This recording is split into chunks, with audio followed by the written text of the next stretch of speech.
agradecer ao pastor Ibson o convite e agradecer também ao Dr. Leandro o convite para estar aqui, para conversarmos um pouquinho sobre liderança cristã. Na minha cabeça vem um texto bíblico. Se você está com a sua Bíblia aí, eu procurei esse texto de uma versão diferente, mas eu acho que na sua versão vai ser muito parecido, então não faz mal ler em versões diferentes. Mas a que eu tenho aqui é a chamada Nova Versão Internacional. O texto vem lá do mundo da roça, vem do mundo da agricultura, vem do mundo do interior.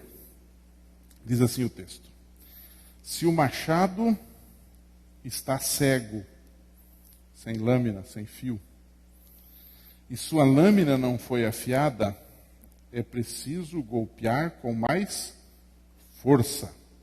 Agir com sabedoria assegura o sucesso. Diz nessa nova versão. As outras versões mais antigas são parecidas com esta aqui. O que o sábio está tentando dizer para nós aqui? E o que isso tem a ver com liderança? Capítulo? Eclesiastes 10, verso 10. Desculpe, eu acabei me empolgando no versículo e não falei. Eclesiastes 10, 10. O que ele está tentando dizer? O que vem a ser afiar a lâmina do machado para um cristão? O que isso significa? Preparar-se, não é? Trabalhar antes nas coisas. Nós, às vezes, sofremos porque deixamos as coisas para a última hora, não é? Hoje é muito comum. Eu fui a Sapucaia do Sul pelo menos uma dezena de vezes. Hoje de manhã eu fui de novo. E a Luciana foi comigo. Raramente ela anda comigo, mas hoje ela andou comigo. E aí eu disse para ela: olha, coloca aí num tal de Waze que tem aí no celular, que é um tipo de um GPS, né? Coloca aí, porque cada vez que eu vou a Sapucaia eu me perco, porque a igreja fica... Ela é bem no centro, mas ela fica num canto que é difícil de achar. Cada vez que eu vou lá eu me perco. Aí ela colocou no Waze, sem problema. Chegamos assim, tranquilo, no horário que eu pretendia chegar. Aí fiquei pensando, isso aí é afiar o machado. Ou seja, é preparar-se para alguma coisa. O que custa você colocar lá no celular para ir num determinado lugar e você chegar lá? Porque se eu chegasse atrasado, e depois eu vi, se eu atrasasse 15 minutos, eu complicava todo o programa da igreja. Porque eles estavam numa sequência. Era dia do aventureiro hoje, né? E ia bagunçar tudo. Quando eu falo para líderes, e para mim também, eu fico pensando que a gente, de vez em quando, precisa afiar o machado. Como é que um líder afia o machado? Sendo mais duro? Trabalhando mais? Eu creio que não. Eu creio que um líder, de vez em quando, uma líder, tem que fazer o quê? Parar. Então eu queria já iniciar parabenizando vocês, a liderança, por ter essa espécie de convenção de liderança. Onde você para um fim de semana como esse, nossa correria da igreja, nós temos tanta atividade, tanta coisa, a gente trabalhou a semana inteira e tal. Mas parabéns porque vocês pararam para afiar o machado. Então, se o machado não está bem afiado, como é que fica o corte? Alguém já cortou lenha de machado? Eu já tive o privilégio. Esses músculos aqui vêm disso, né? Eu já fiz isto. Eu fui criado numa casa cujo fogão a lenha era presença, e ainda é presença constante. Então, agora a gente já não queima mais lenha, a gente queima serragem, né? Porque a lenha está mais escassa, né? Mas eu cortei lenha de machado. Ir lá para o quintal da casa e cortar lenha. Então, quanto mais afiado o machado, menos trabalho você vai ter para executar a tarefa para a qual você se propõe. Então, o que é afiar o machado no nosso caso? É um momento como esse aqui. Quando a gente para e a gente reflete sobre se a nossa liderança está sendo boa ou está sendo ruim, ou está mais ou menos. Ao mesmo tempo, a gente reflete assim: será que com todo esse esforço os resultados estão bons? Ah, não estão bons. Será que eu não tenho que mudar de tática, de estratégia? Ou será que o meu problema é que eu estou teimando em um ponto, e se eu fizesse diferente, com menos trabalho eu chegaria lá. E pode ser que eu chegue à seguinte conclusão também. Eu não sirvo para ser líder, porque até a minha vida espiritual não é condizente com isto. Então, afiar o machado envolve aspectos práticos, envolve aspectos teóricos da liderança, e afiar o machado envolve também aspectos espirituais. E nós na igreja temos uma confusão. Meu tema é liderança cristã. E nós temos uma confusão que a priori se estabelece. Qual é essa confusão? Nós confundimos espiritualidade com aptidão para a liderança. A gente diz assim, aquele ali é um santo irmão. Bom, ponto número 1. Sabe o que é condição sine qua non? Quer dizer, não tem outra. Condição sine qua non é o seguinte, você para ser líder na igreja tem que ser o quê? Espiritual. Tem que ser de oração, de estudo da Bíblia e de testemunho. Boa reputação. Atos 6 diz que os apóstolos, os diáconos eram pessoas do quê? De boa reputação. Correto? Então essa é uma condição sine qua non. Mas eu pergunto, é só isto? É só isto? Não. Por isso que uma convenção de liderança vem ajudar você a crescer nessa área. Por isso que ler um livro sobre determinado assunto de liderança é importante. Por isso que ler o manual da igreja é importante. Por isso que ler o manual do diácono é importante. Por isso que ler a cartilha do seu departamento é importante. Você está entendendo? Procurar se informar, procurar crescer. Então, nós confundimos espiritualidade com capacidade. E eu brinco com algumas pessoas. Alguns dizem assim, vamos eleger o pastor fulano de tal para ser líder de tal área. Aí eu pergunto, qual é a qualificação dele? Ele diz assim, olha, ele é uma pessoa muito consagrada. E eu digo assim, excelente. Mas minha mãe também é. Eu não a elegeria para isso. Tem que ter um mínimo. E aí vem uma questão. Quais são essas características? Hoje, pastor Y, eu vou inverter um pouquinho as coisas. Normalmente, quando a gente fala de liderança, a gente começa sempre com umas coisas bem básicas. Primeira delas, o que é liderar? Essa é a primeira pergunta que o palestrante sempre faz. O que é liderar? O que é liderar, irmã?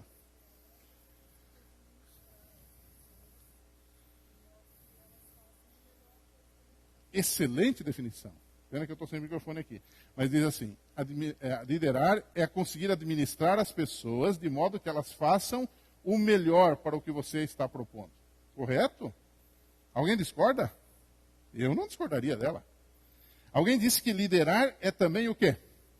Influenciar. Mais ou menos as mesmas palavras suas. Vou roubar suas palavras.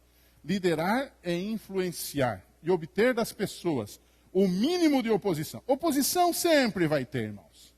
Não adianta, não adianta.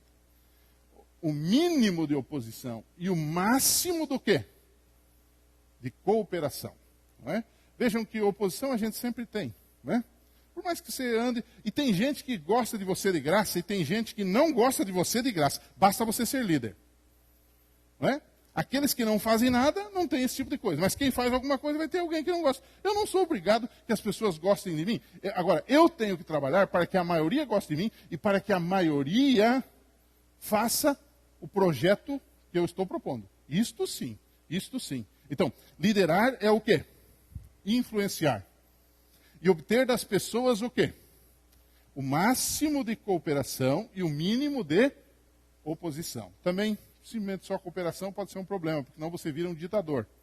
Você corre o risco de virar um ditador. Todo mundo te obedece, todo mundo é vaquinha de presépio, todo mundo diz sim para você, e você daqui a pouco vai achar que você é o cara.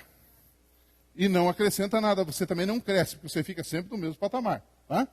Essa é uma definição clássica. Há uma segunda coisa que nós usamos muito em liderança, que é o seguinte, olha, uma das coisas importantes é você planejar. Não é? Como é que é? Quem falha em planejar, planeja-se para falhar. Não é? Então, quando eu entrei no ministério, eu achava isto. Então eu tinha uma definição clara de liderança, que era esta aí que eu aprendi, que eu li, que eu solidifiquei, e eu cheguei novo num distrito. E eu era o cara, porque eu fui substituir um pastor que não tinha, digamos assim, tanta facilidade em planejamento. Então, a primeira coisa que eu fiz? Eu já fiz um programa. bom, esse departamento para lá, para cá, para lá, para cá. Eu ajustei a casa. Eu tenho até hoje escrito o programa que eu fiz. E eu vou dizer, e não era ruim. Só que quando começamos a trabalhar, aí vem o problema. Não só o planejamento resolve o teu problema. Você pode colocar no papel a coisa mais linda do mundo, o seu departamento, o seu ministério, né? Nós aqui queremos trabalhar com ministérios. Cada departamento pode ser um ministério, mas além dos departamentos podemos ter o quê? Vários ministérios. Então, isso no papel é maravilhoso. Então, você vai fazer um layout. Você vai fazer uma figura. E você vai colocar aquilo tudo certinho. Uma vez fui numa igreja, fizeram com... Como é que é esse negócio de abelha? Colmeia. Então, cada colmeiazinha era uma coisa. Aqui está a escola sabatina, aqui está os jovens, aqui está o Ministério da Mulher, aqui está o assistência social, aqui está os diáconos, aqui estão os anciãos, as colmeias, produzindo mel. Só que o mel aquele virou azedo. O mel era ruim. Porque, na teoria, o planejamento é perfeito. Mas quando você esbarra no ser humano, aí a coisa se complica. Então, nos primeiros dias do meu ministério, eu já descobri que entre o que eu escrevi no papel, e que era perfeito, não era nada de errado, estava de acordo com o manual da igreja, estava de acordo com o programa da igreja.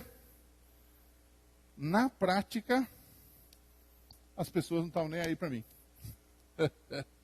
Onde é que foi que eu errei? Eu orei, eu pensei, eu estudei.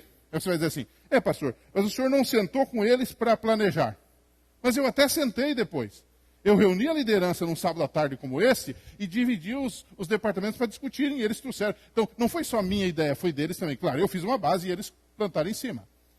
Mas mesmo assim, as coisas não estavam indo bem. O que estava acontecendo lá?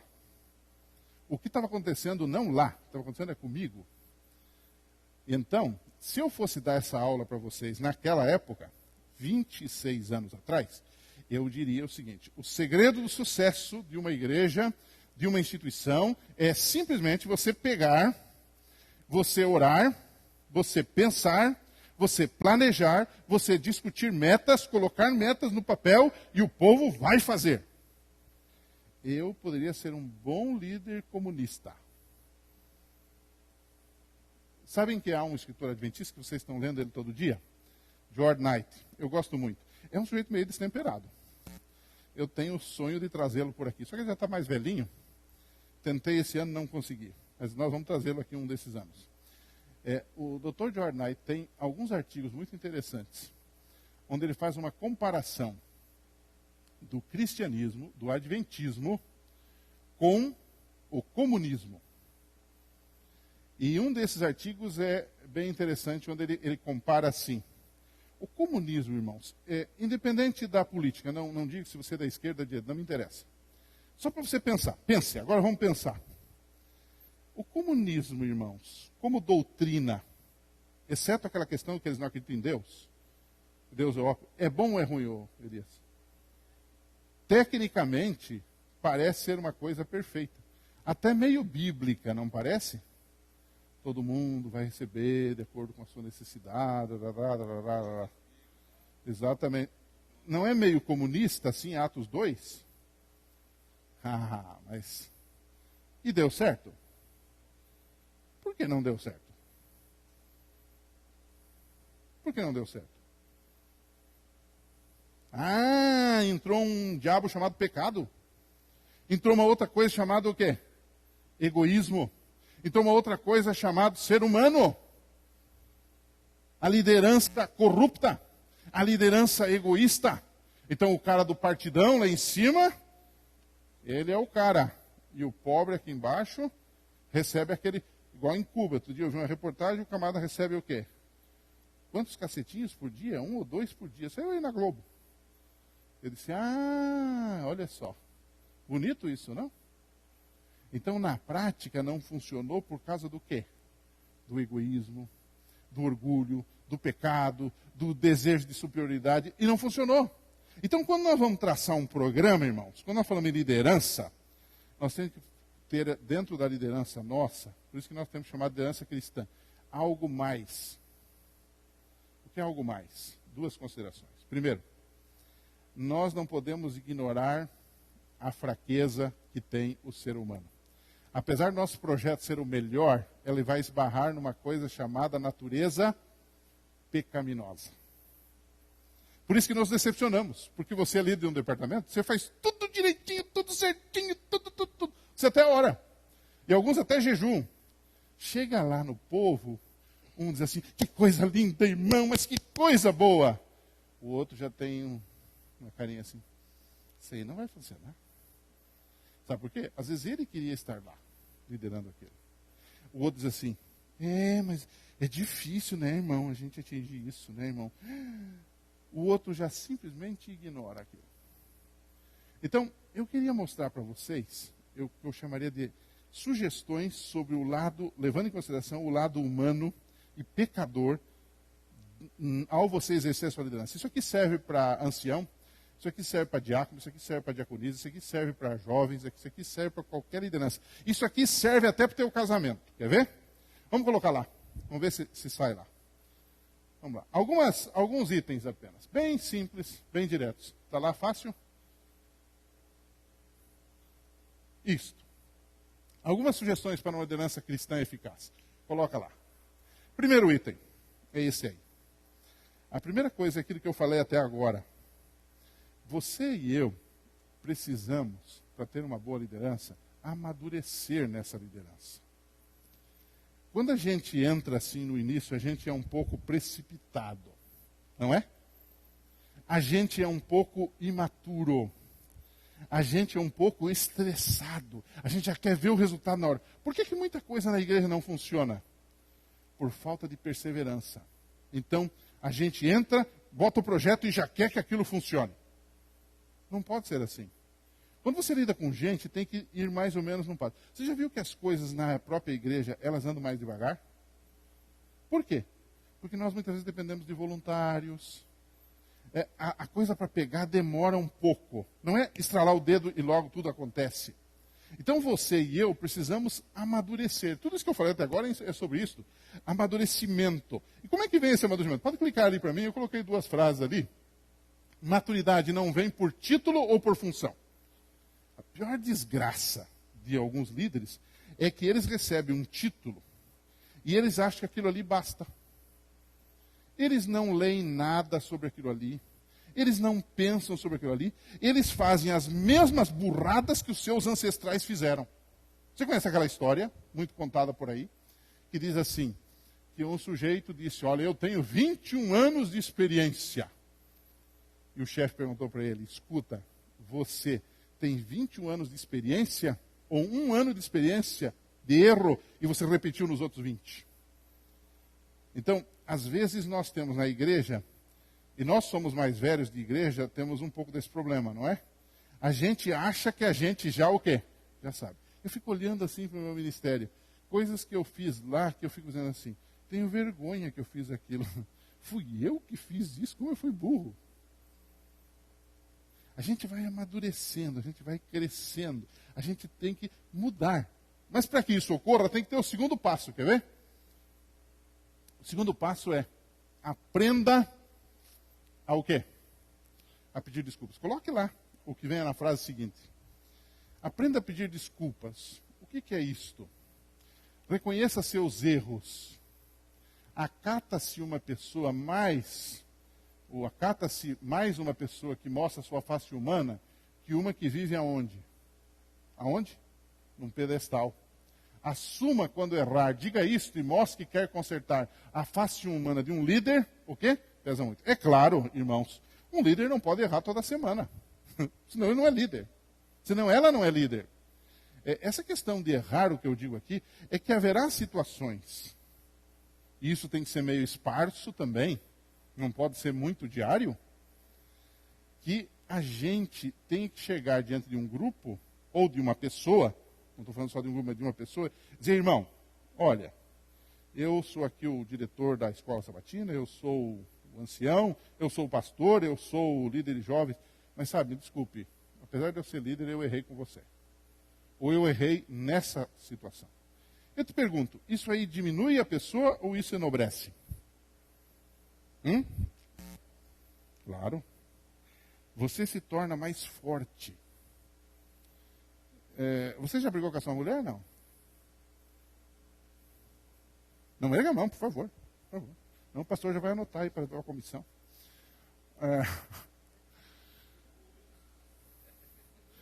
Hoje não, né? Às vezes, no sábado da briga também. Você já chegou a um ponto que as coisas estavam quentes assim, no mau sentido? Nessa discussão? Que você viu que o negócio estava indo para um ponto assim, insuperável. Você puxando de um lado e ele ou ela puxando do outro. O que esfria isto? Mesmo que você esteja certo, às vezes no mérito você está certo. O que esfria isto? Dá um passo atrás. Eu vou falar bem baixinho, eu já fiz isso. Dá um passo atrás e diz assim, eu acho que você tem razão. Desculpe, na próxima eu não vou fazer isso. O que acontece? Esfria o ânimo do outro lado. Não esfria? E liderança é a mesma coisa, irmãos. É a mesma coisa. E esse pedir desculpas aí envolve atos que a gente faz. Mas existem atos que a gente não fez propositalmente e daqui a pouco você percebe que a pessoa não está legal. Você não percebe? Você é professor da escola sabatina, tem 10, 12 alunos aqui, tá? Tinha uma pessoa que sempre você estava ali passando a lição e ela estava sempre sorrindo para você, estava sempre perguntando e tal. E de repente ela começa a enferruscar a cara. No primeiro sábado foi assim, no segundo sábado. No primeiro sábado você dizia, hoje ela amanheceu azeda mesmo, tomou chá de limão de manhã cedo, né, sem açúcar e tal. Alguma coisa está errada com essa pessoa. Tá, tudo bem, brigou com a sogra, não sei o quê e tal. Mas no segundo sábado você começa a ver que a pessoa não está legal. Ela era sempre simpática e de repente ela mudou. E você não consegue lhe passar pela cabeça alguma coisa que você tenha falado que a ofendeu. Não é? Aí eu não perdoo. Nesse sentido. Eu não deixo de mexer com a pessoa. Outro dia eu vi um irmão, estava meio assim, no braço assim. Escuta, lhe fiz alguma coisa errada? Não. Pastor, é comigo mesmo. Tá bom.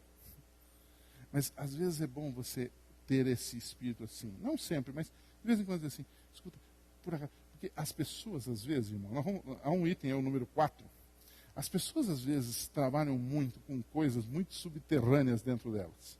E nós achamos que liderar é liderar a massa e que falou, está resolvido. Não. Os sentimentos da pessoa, o que está no coração, o que está no subterrâneo seu, é mais importante do que você está mostrando agora. Isso é muito importante. E nós às vezes não percebemos isto. Você está entendendo? Então, pedir desculpas é a arte de liderar, sim, senhor. É a arte de liderar. Né? Você ameniza. E você consegue mais cooperação com isso. Agora, quando você simplesmente passa batido, não resolve nada. Ok? Agora, o número 3. O número 3 eu quero mostrar um videozinho que tem lá depois, tá? Saiba trabalhar em bastidores. Aliás, aguenta ali o 3. Tem um videozinho aí chamado No Haga Tudo. Vê se você consegue ver esse videozinho. Ele tem 1 minutinho. Vamos assistir? Depois eu quero discutir com vocês. Tem a ver com o número 3. Vamos ver se sai lá. Presta atenção. Esse é do cinema mudo, viu? Quase mudo. E quem traduz em inglês já traduz aí também. Tá?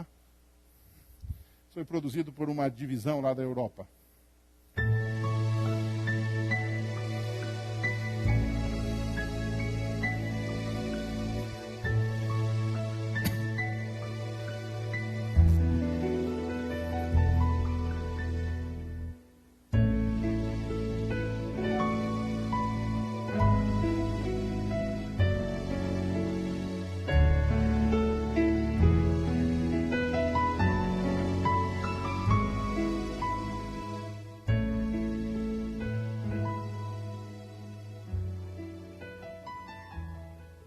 Good morning, church.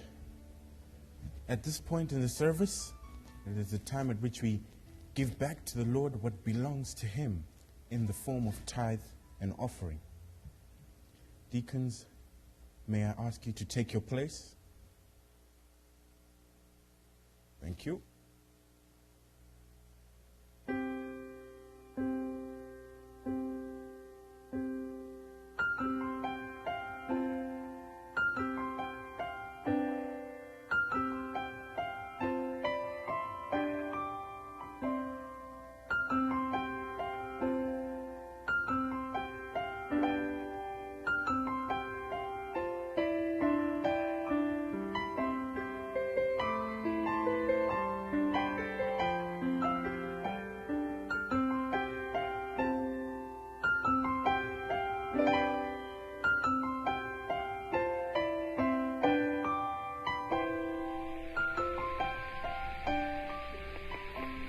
Conseguiram ler ali?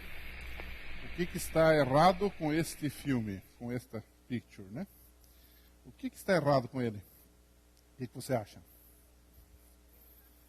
Quem era o pastor?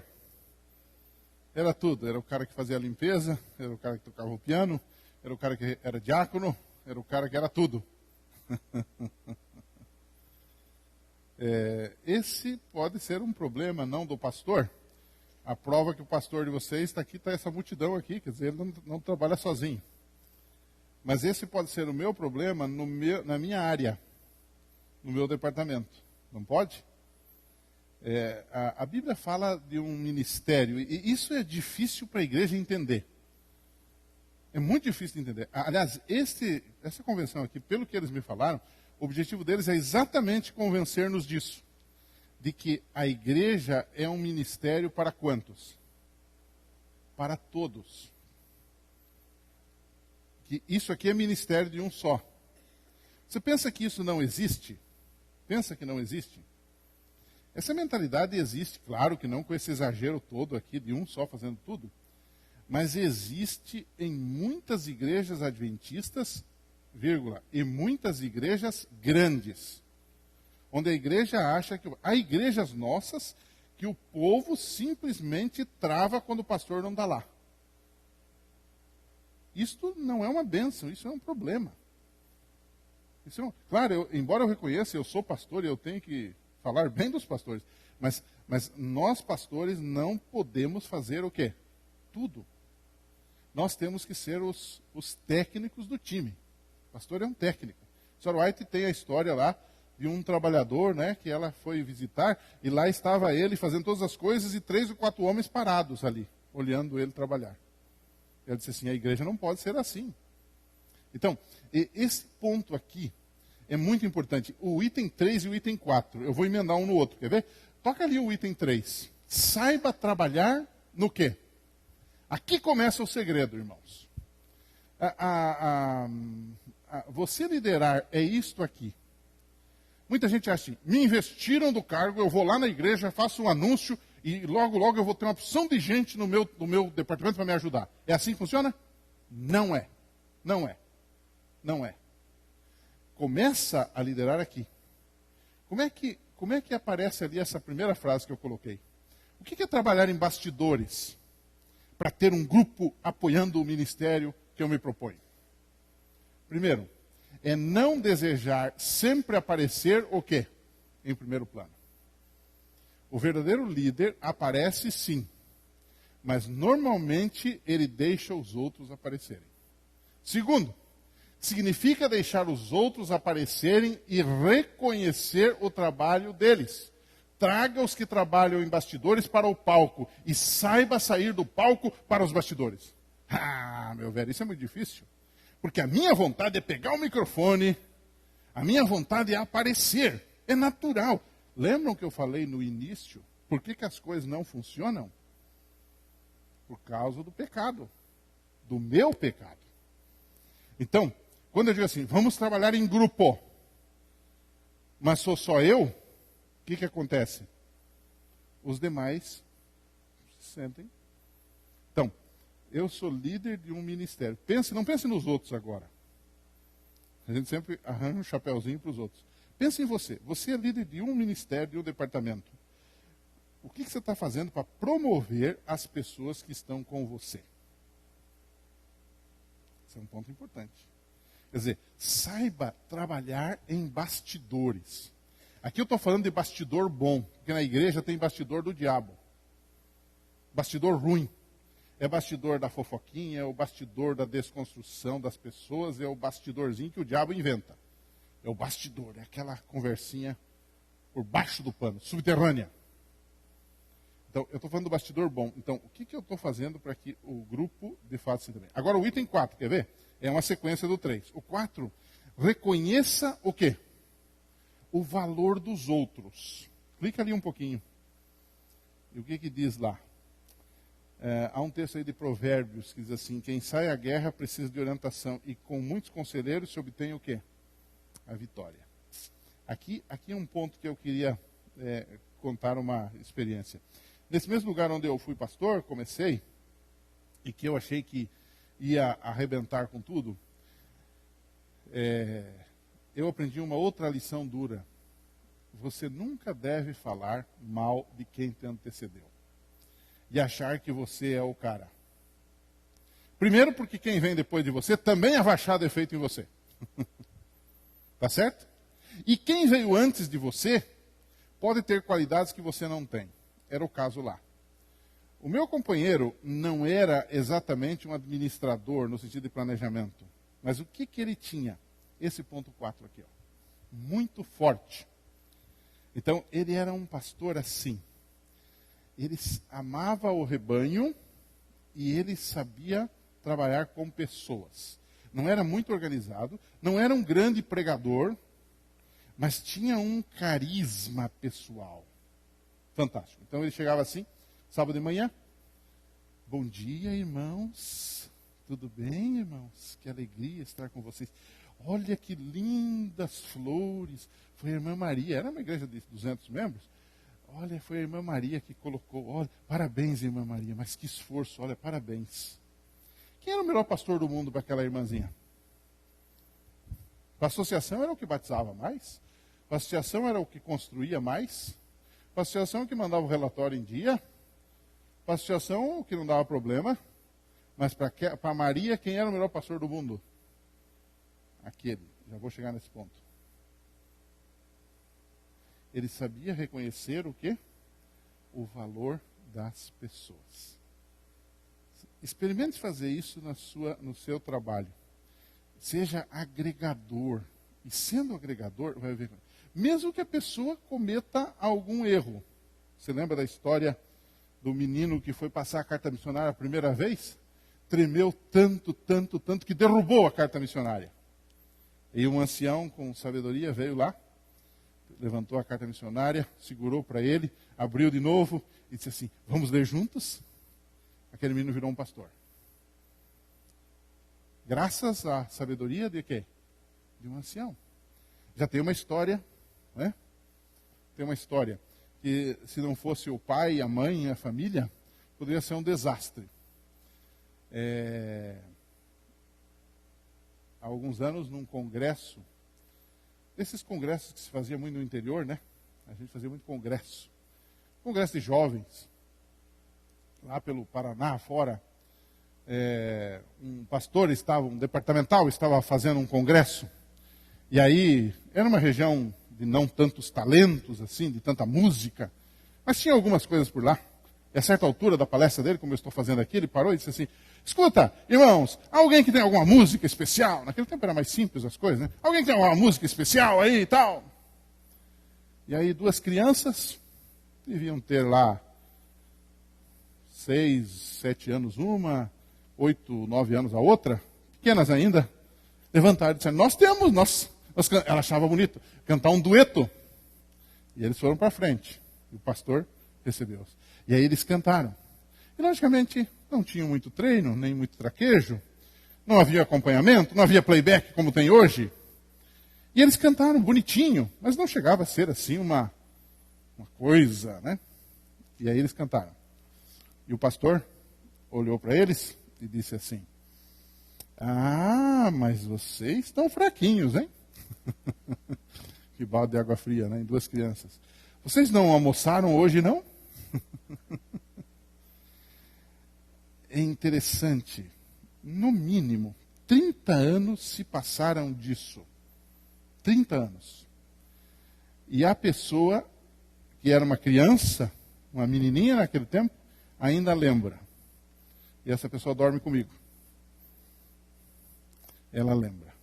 E de vez em quando ela lembra do nome do sujeito. Um dia eu estava por aí, esse sujeito está aposentado, e ela lembra. Aquele camarada quase me jogou fora, porque eu saí de lá tão triste com aquela observação, tão triste com aquilo. Ele nem pensou no que disse, ele não pensou. Foi inconsequente. Ele era meio burro mesmo. Mas ele não pensou no que fez. Com 2 crianças que estavam ali, ele tinha que dizer que bonitinho, parabéns, saudação. Se não gostou, não precisa dizer nada. Mas não desestimule a pessoa. Ele mesmo que convidou. Quem mandou ele convidar sem treinar antes? Eu não devia ter feito isto. É temerário. Eu não faria isto. Eu não faria isto. Mas ele fez. Então, cuidado com essa questão do valor das pessoas. O ser humano, aqui tem duas coisas. Tem a questão da necessidade que ele tem de aprovação, que é normal, e tem uma outra coisinha que mistura-se com um pecadinho que nós temos. Um pouquinho de egoísmo. Você não gosta um pouquinho de ser badalado? Você não gosta? Eu fiz teste com muita gente já. Eu chego para fulano e digo assim, você gosta de fulano? Eu não vou com a cara dele. Às vezes a pessoa não fez nada para ele, não tem nada a ver. Sabe por quê? Porque ele não bajulou ele. Porque ele não badalou ele. O povo não vota assim, irmãos, também? O povo não vota assim? Não é? Ele não quer saber quem é o político, mas o político foi bacana com ele, encontrou com ele ali na rua da praia, abraçou ele, ele disse assim, que homem bom. Às vezes é um larápio, mas ele acha que é bom. O ser humano tem esse lado egoísta e esse lado egoísta às vezes o trai. E isso se transfere às vezes dentro da igreja também, quando nós lideramos pessoas. Clica lá. 5. Isso aqui é muito importante. Eu disse, a palestra de liderança hoje não é uma palestra técnica, é uma palestra humana. É mexendo no subterrâneo da sua cabeça e do seu coração. Seja sensível às reações das pessoas. O que eu quero dizer com isso? Baixa lá mais um pouquinho. Olha só, olha ali. Quem quer ler para mim? Podemos pensar que estamos o quê? Agradando e não estamos. Há sinais e indícios que indicam hora de avançar, hora de recuar, quando mudar estratégias e táticas. Saiba ler o quê? As pessoas. Você sabe ler pessoas? Deixa eu te fazer uma pergunta. Você sabe ler as reações dos seus filhos? Sabe ler as reações dos seus filhos? Quando você liga para eles ao telefone, você sabe se eles estão bem ou estão mal? É disso que eu estou falando. Mães têm esse sentido. E isso tem que ser aplicado à liderança. A mãe diz assim, você não está bem. Não, está tudo bem. Não, você não está bem. Eu estou vendo que você não está bem. Mas eu não estou aí, não estou vendo nada. Mas ela está ouvindo. A voz faz diferença. Saiba ler pessoas. Outra coisa. Nós nos movemos, preste atenção nessa frase. Tem muitos de nós quebramos a cara, porque nos esquecemos desse ponto aqui. Nós nos movemos num território mais emocional que racional. O que é pós-modernismo, hein, velho? O que é pós-modernismo? Todo mundo está falando, porque nós temos uma igreja numa era pós-moderna. E alguns dizem assim, eu tenho que fazer uma igreja que não tem mais púlpito, eu tenho que sentar num banquinho. Isso é bobagem, senta no púlpito, no banquinho, não importa. O pós-moderno não está interessado nisso. Eu vou fazer uma igreja que não prega de gravata. Que gravata é coisa de antepassado. Tudo bem, se o povo aceitar, prega sem gravata. Mas não é isso que vai fazer diferença para o pós-moderno. O pós-moderno quer, em primeiro lugar, coerência da sua parte. Pode ver. Leia os jornais. E leia o comentário que as pessoas fazem logo abaixo. Tudo tem a ver com coerência. Veja uma notícia que aparece a história de um padre, a história de um pastor que cometeu alguma besteira. O que as pessoas comentam embaixo? Sempre coisas ligando que você está pregando uma coisa, vendo outra. Então o que o mundo está querendo ver não é se eu prego em cima de um banquinho, em cima da escada, isso não interessa muito para eles. Eles querem saber o seguinte, Moisés que prega e fala sobre família, ele cuida da família dele? Coerência, queridos. Coerência. Eu falo de amor, eu vivo o amor? Eu falo de perdão, eu perdoo? É isso que eles querem saber. Eu falo de honestidade, eu sou honesto? Então, essa leitura. E as pessoas seguiam muito por esses aspectos emocionais da coisa. Está entendendo? Então, são mais emocionais do que racionais. Preste atenção à emocionalidade das pessoas, nos ajudaram muito. Também, aí vem um segundo ponto. Não se deixe guiar pelas reações alheias. Tenha convicções bem definidas, mas sensibilidade aguçada. O que queremos dizer com isso como líderes? Irmãos, há algumas coisas da nossa fé, da nossa liderança, que são o quê? Inegociáveis.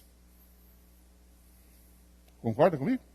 Então hoje muita gente quer ter uma igreja adaptada a essa emocionalidade. Não é isso que nós estamos falando. Não é disso que nós estamos falando. Se essa emoção estiver de acordo com a Bíblia, está tudo certo. Não é nesse ponto que eu quero chegar. Há coisas em nós que são inegociáveis. Porém, há muitas coisas que são negociáveis na prática da liderança. Então, nós temos que aprender a entender. Existem certas coisas na igreja que funcionam, que é uma maravilha. E tem coisas que você tenta e não funciona. Por quê? Por quê? Por essa razão. Porque nós estamos querendo empurrar a goela abaixo do povo aquilo que o povo não quer. Tem umas coisas que andam tranquilas. Não é verdade? Tem umas coisas... Quer ver? 2 exemplos. Nós temos um livro missionário que está aí há tanto tempo. E o povo gosta. O livro chega e sai logo. O livro chega e sai logo. Por quê? Vendemos já 300 mil livros. O povo se acostumou com isso, pastor. O povo gosta disso. Emocionalmente está envolvido com isso. Tem gente que questiona, porque o livro não é tão bom, devia ser um DVD. Eu já sou favorável que tenha os dois. Né? Quem gosta de DVD, entrega DVD. Quem entrega... Ok, sem problemas.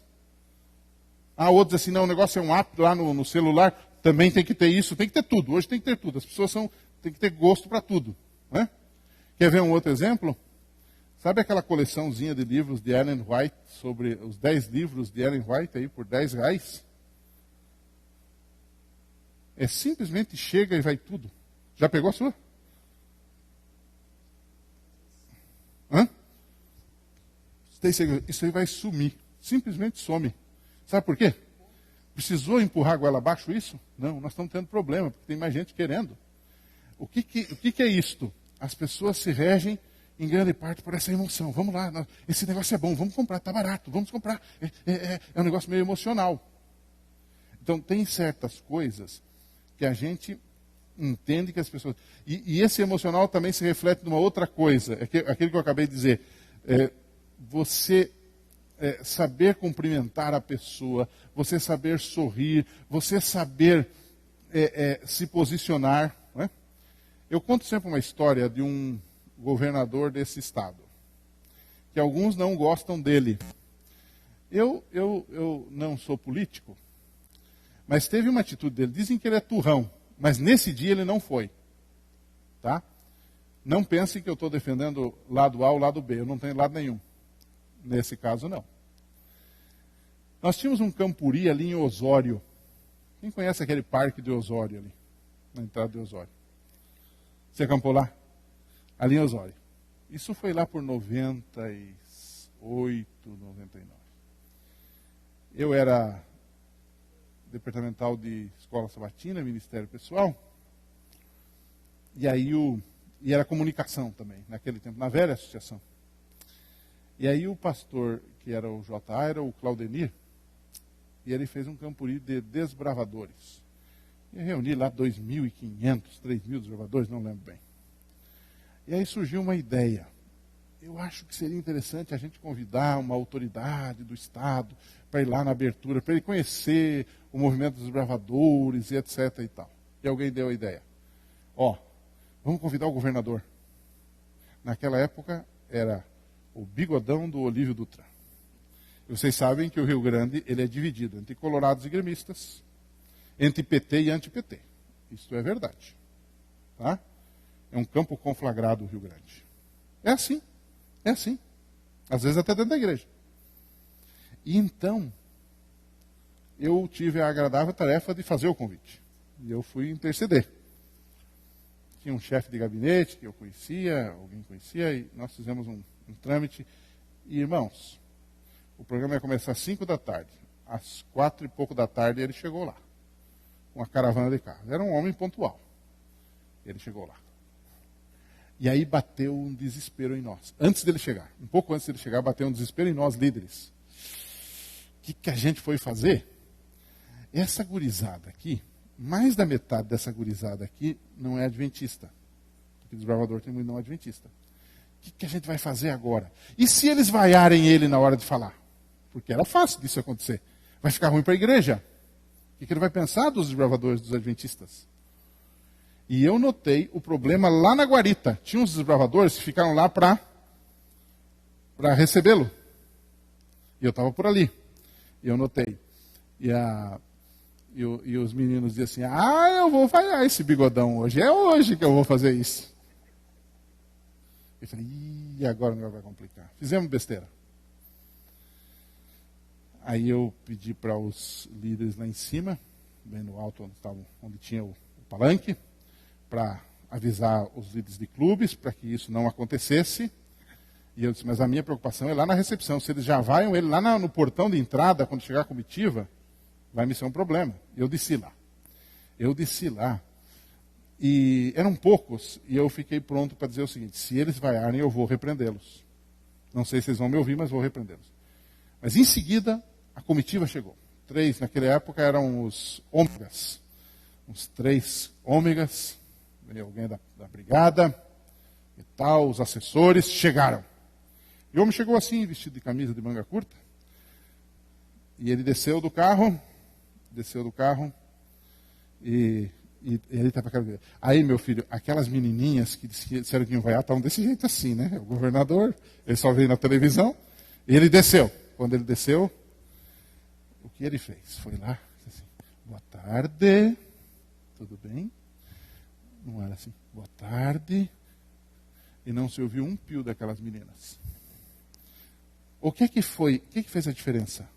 Depois ele foi lá, falou, o pessoal aplaudiu, tudo certo. Não teve vaia, nada. O que fez a diferença? A atitude humilde. Desarmou a pessoa. Você está entendendo? Desarma a pessoa. Isso é muito importante. Então, cuidado com essa questão emocional. O emocional muitas vezes tem guiado o racional. Não me diga se é certo ou errado, mas o que eu quero te dizer é que você, como líder, tem que prestar atenção nisto. Não adianta. Tem que prestar atenção nisto. Então, muitas vezes nós estamos ligados no resultado. Eu tenho esse defeito. Há um estudo de liderança que fala o seguinte. Imagine aqui, ó. Imagine aqui. Vou fazer com o dedo. Imagine aqui. Você é um líder ou uma líder focado em resultado. Você gosta de pegar um departamento e as coisas andem lá. Os números estavam em 2, vão para 4, vão para 5, vão para 6, vão crescendo. Quem é que não quer isso? Não é esse o seu objetivo? Você é um líder vertical. Tem um negócio aqui para cima, uma flecha para cima, correto? Já tem um tipo de líder que não é muito ligado nessa negócio de estatística, de resultado, de relatório.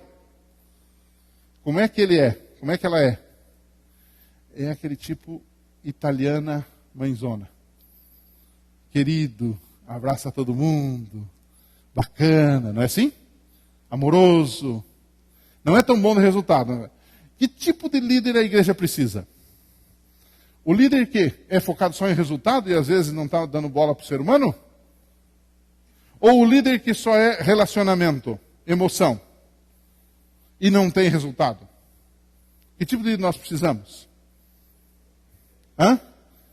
Os dois. Eu aprendi isso com um pastor chamado Donald Reynolds, no meu primeiro concílio, há alguns anos. E ele disse o seguinte, preste atenção nesse tipo de liderança, pastores. Ele disse, esse tipo de liderança é a liderança da cruz. Então aqui está o vertical e aqui está o horizontal. E ele cruza. O que forma? Exatamente uma cruz. É o equilíbrio da liderança. A liderança da cruz. Essa foi a liderança de Jesus. Jesus, irmãos, trabalhava por resultado. Não se enganem. Não se enganem. Ele formou 12 para formar uma igreja. E ele conseguiu. Aparentemente não conseguiu. Mas ele sabia que daria certo. E deu certo. É ou não é verdade? Jesus percorreu as vilas, aldeias, cidades de toda a Galileia. Ellen White chega a dizer em algum lugar que Jesus tinha na cabeça um mapa da Palestina. E quando ele acordava pela manhã, ele sabia exatamente onde ia. O que é isto? Você vai dizer, isso é gestão. Isso aí é planejamento. Isso aí é sei lá o quê. Bota uns nomes em inglês bonitos, estapafúrdio aí, tá? Não tem problema, problema seu. Mas Jesus tinha liderança de resultado, sim. Por outro lado, ele passava por uma rua, lá estava um cego, cheio de bichos, fedendo, sujo. Ficou cego porque era sujo, no lixo, e ele parava e dava atenção para aquela pessoa. De repente ele viu um baixinho sem vergonha, vagabundo, ladrão. no galho de uma árvore, se escondendo, o Zaqueuzinho, e ele parava e olhava e dizia assim, desce daí baixinho. A Bíblia não diz, mas ele deve ter feito isso. Desce daí baixinho. Eu vou dormir na tua casa hoje sem vergonha. Você é sem vergonha, mas eu gosto de você. Desça daí. E ele descia. O que é isto? Relacionamento. Ele tinha as duas coisas, a liderança da cruz. Então, isto aqui é extremamente importante. Né? Vamos terminar? Estamos indo para a reta final. O número 6. Continue sempre, o quê? Dependendo de Deus. Clica lá. Tem algumas frases ali. Irmãos, liderança cristã é diferente de liderança, o quê? Secular. Hitler foi um líder ou não foi? Não me pergunte como, mas foi. Esses loucos do Estado Islâmico que cada dia estão nos aterrorizando mais, aterrorizando o mundo, tem liderança essa raça aí ou não tem? Tem. Bem demoníaca, mas tem. Liderança cristã, irmãos, é diferente de tudo isso, de liderança secular. De liderança empresarial, pastor Ibson, de vez em quando eu sou meio invocado, porque até na nossa igreja o pessoal às vezes quer nos empurrar um tipo de modelo de liderança empresarial lá de fora, não é? Um palavreado, e às vezes até em concílio eu vejo essas coisas. Eu particularmente não gosto. Nosso modelo de liderança, nós podemos aprender com o mundo, sim. Podemos ler livros do mundo, sim. Mas sempre filtrar, porque nossa liderança é diferente. Nossa liderança é o quê? Obrigado. Muito bom. Nossa liderança é o quê? Diferenciada. Na liderança humana valem talentos, habilidades e capacidade de trabalho e decisão. Não descartamos isto. Não é? E elas não perdem valor na liderança cristã. Mas nessa nossa obra deve sobressair a consciência de que é uma obra para quem? Para Deus, envolvendo o povo de Deus, e que deve ser feita na dependência de Deus. Percebam, 3 passos. A obra é para quem? Para Deus, envolvendo o quê? O povo de Deus. E deve ser feita no quê? Na dependência de Deus. Isso aqui que faz a diferença, queridos. Lembra que eu falei do início do problema? Aqui está a solução. Por que muitos líderes falham? Projetos não andam. Por quê? Por causa do ser humano que é pecador. Tanto de quem executa, quanto de a quem você quer propor. Eu quero um ministério legal. E na sua cabeça é um relógio, vai funcionar. E às vezes converso com pessoas assim, depois de 20 e poucos anos, a gente tem um lado crente e um lado meio descrente, né? E o cara começa a falar, não, pastor, que eu vou fazer isto e aquilo. Sim, maravilhoso, muito bom. Vai em frente. Aí ele vai falando. Aí quando ele chega na metade, ele diz assim, isso aí não vai funcionar. Não vai funcionar. Ele esqueceu de um componente. Qual é o componente? Gente, ser humano, que tem uma bondade tremenda, mas também tem um pecado tremendo. Por isso que na liderança cristã isso desaparece. Porque quando você confia em Deus, e se for da vontade de Deus, você vai executar, sim, você vai ser o conduto das bênçãos de Deus. E Deus vai dirigir. Você está entendendo? Faz diferença ou não faz? E quem é que vai tocar? Por isso que eu disse, Senhor, toca no coração das pessoas. Quem é que vai tocar no coração do pecador? O Espírito Santo. Então, irmão, sem oração, nenhum ministério vai para frente. Sem o poder do Espírito, nenhum ministério vai para frente. Aí eu quero concluir com isto. Se você não tem o ministério do Espírito com você, não vai funcionar, por mais perfeito que seja. Primeiro, porque você ignorou a força do pecado, da natureza pecaminosa. Segundo, porque você ignorou a força de Deus sobre o pecador. Então, eu quero voltar e com isso eu vou terminar. Liderança cristã deve sobressair a consciência de que é uma obra para quem? Para Deus. Envolvendo quem? O povo de Deus. E deve ser feita na dependência de Deus. Momentos de oração e exame diante de Deus valem mais do que dúzia de livros de autoajuda e até mesmo cursos de liderança. Você pode fazer 10 faculdades. E aquele irmãozinho com a mão calejada, o irmão Piri vai fazer mais do que você. Sabe quem é o irmão Piri? O Piri foi um ancião de igreja que eu tive quando eu era solteiro ainda. Eu fui ajudar numa igreja, eu era pastor de escola, e eu fui ajudar numa igreja. Com 150 membros. O distrito tinha 26 congregações. Então me botaram para ser pastor da escola e auxiliar do distrito. Rodava por lá. E a sede da minha parte era uma igreja de uns 150 membros. Que não me dava trabalho. Só dava batismo. Sabe por quê? Porque lá tinha um líder que não sabia ler nem escrever. Era o irmão Piri. Na verdade é Pires o sobrenome dele. Mas era o irmão Piri, uma pessoa muito querida. Ele era dono de uma loja de móveis usados na cidade. E eu comprei meu primeiro sofá com ele. E tem um pedaço do sofá em casa ainda hoje, porque eu não vou me desfazer daquele sofá, porque o pastor Bulhão dormiu nele. Eu era solteiro e me visitou lá e cochilou no meu sofá lá no Paraná. Então não vou vender aquele sofá nunca. Está lá no quarto da Tamires. E aí, o irmão Pires era uma pessoa simples, sem estudo, mas ele tinha tudo isso aqui. Um homem de Deus. E o guri, que aprendeu teologia, e que foi aluno A no curso de teologia, acho que fui A, não fui? Mais ou menos. Teve que aprender com o analfabeto. E o analfabeto me ensinou essas coisas. Vou contar para vocês só um lance. Só um lance para vocês entenderem. O irmão Pires, ele usava uma carça assim, tinha uma barriguinha maior que essa, aquele que tem aquela gravatinha no meio da barriga, né? Mas quando ele ia para frente, a igreja parava para ouvir. Pela simplicidade, pelo amor que ele tinha. E pela coerência de vida.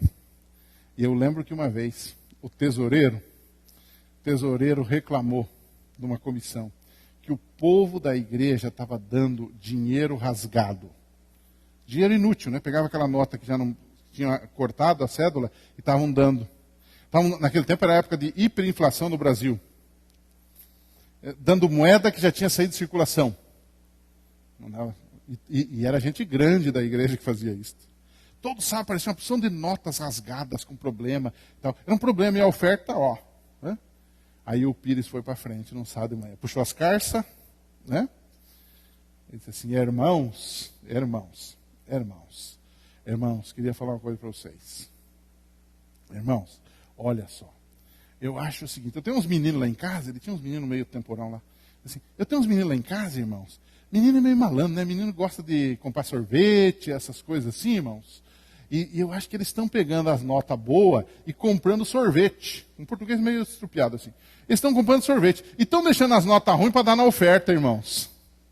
Não eram os meninos nada, eram os marmanjos que estavam fazendo isso mesmo.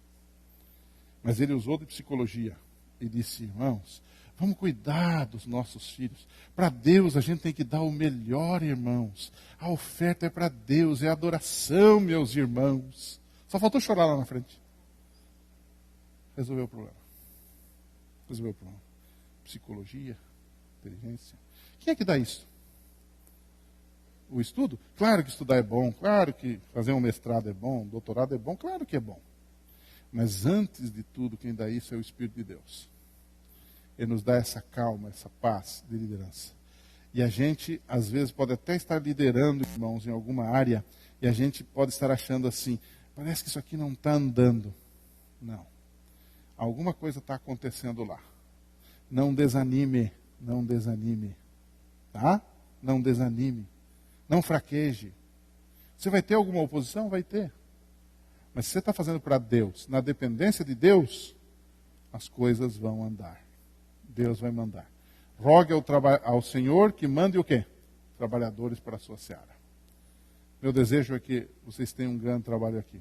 Acima de tudo, a proposta dessa convenção, eu vou adiantar alguma coisa já, é termos aqui um estilo de trabalho de evangelismo integrado, onde cada um vai ter o seu departamento, e já está tendo, e seus ministérios, alguns vão ser trabalhados, criados, mas tudo convergindo para a salvação de pessoas, dentro e fora da igreja. Que Deus possa, de fato, abençoá-los. É a minha oração, é o meu desejo nessa tarde. Amém?